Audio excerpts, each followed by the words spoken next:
कि दरोगा जी हो 4 दिन से पियवा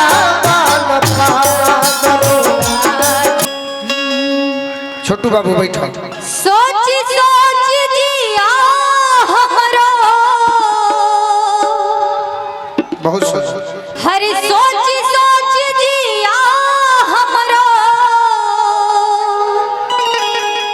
हर काहे घबराता दरोगा जी हो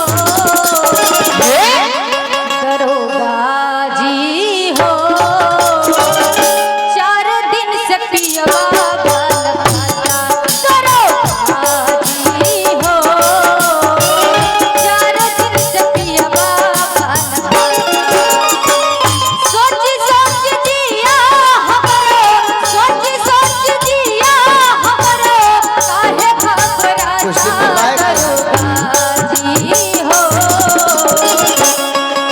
प्रियंका जी देखो नहीं हम कभी आके ठेहुना पर से गोड़ लगली है। यह आज के समय बा जब आगे बढ़े के होला नो तो चरण पादुका पर हाथ रहेला।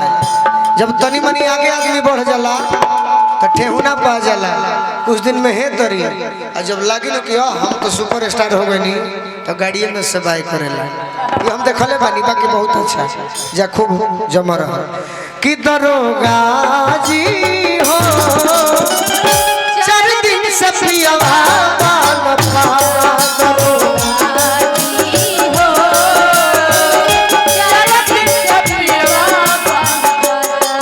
एगो गड़बड़ी लाइन अच्छा बा इनमें म्यूजिक ना भी हुई वो लाइन गा दे शहरों में खोजनी बड़ा अच्छा लगा।